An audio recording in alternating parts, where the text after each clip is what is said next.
turning to Mr. Comey. Mr. Comey, you testified earlier today that you have concerns whenever the FBI doesn't operate in a, quote, competent and honest way.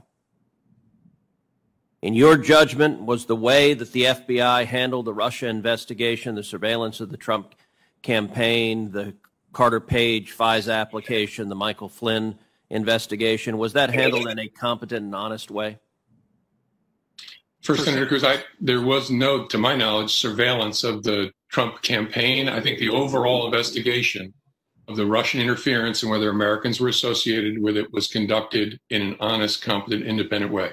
Okay. So, Mr. Comey, you're saying it's competent and honest. I assume you've read the Horowitz Inspector General report, which found 17 significant errors or omissions in the Carter Page FISA application. So, in your view, 17 mistakes lying to the court is competent and honest? Well, I've read the report. I don't believe he concluded there were lies to the court, but there are significant and important failings in the way in which the Carter Page FISA was prepared and renewed. All right, Mr. Comey, let's go directly to lies. The Inspector General report concluded that Mr. Klein Smith, an attorney who worked for you in the FBI, deliberately altered an email. He had emailed the CIA to ask if Carter Page was a source. The CIA came back and said, yes, he was a source.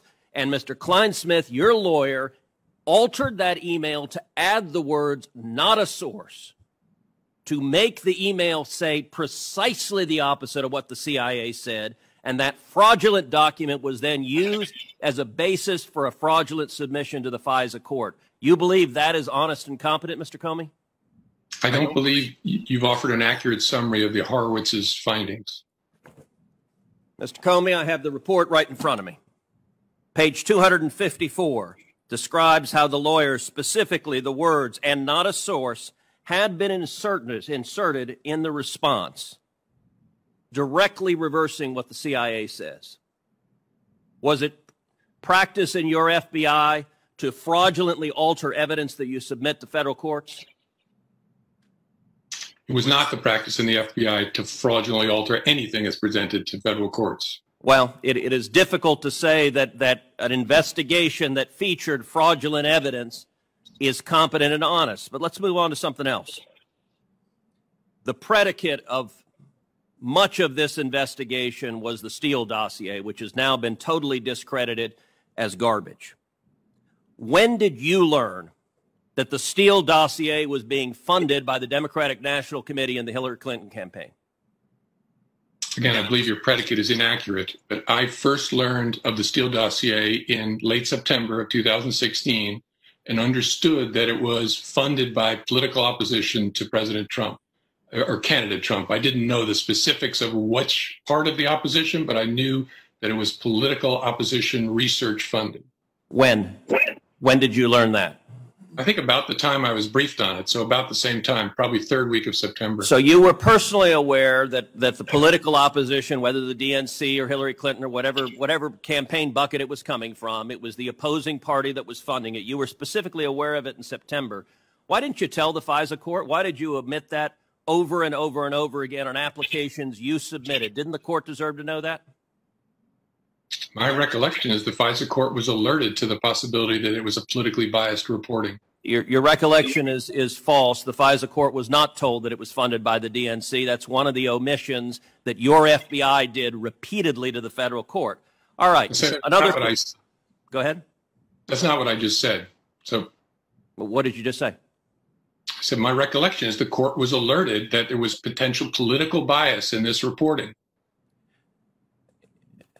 Political bias is different from saying it was funded by the Hillary Clinton campaign. You just testified to this committee. You were specifically aware of that, and yet you repeatedly did not inform the court of it when you were getting an order to essentially weaponize the Democratic opposition research. All right, next question. When did you learn that the primary subsource, so the basis for this garbage Steele dossier, was a suspected Russian asset? I don't remember ever being informed of any prior investigation of any of Steele's sources, including the primary subsource. So you're not aware of it today? Oh, I'm aware of it today because I read it in the public sphere, and I've read a summary memo that the Department of Justice sent to the Judiciary Committee.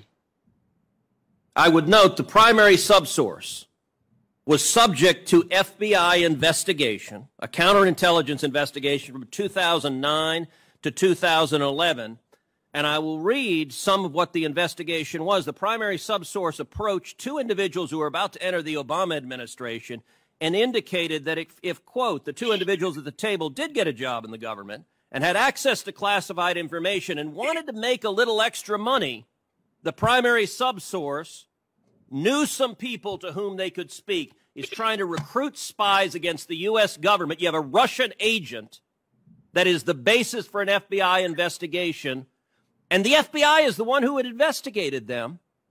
Your testimony is you didn't know. Did it occur to you to ask? Did you ask any questions or do any due diligence on this at all?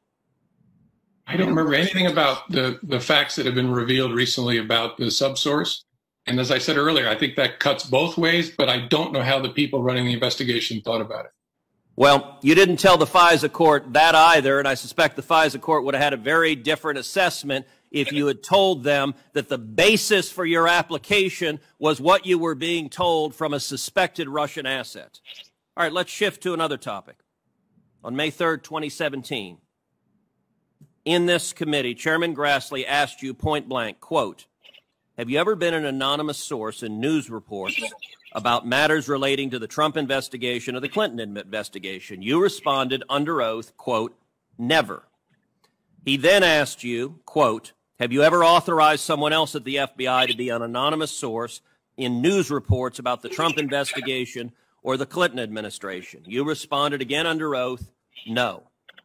Now, as you know, Mr. McCabe, who works for you, has publicly and repeatedly stated that he leaked information to the Wall Street Journal and that you were directly aware of it and that you directly authorized it.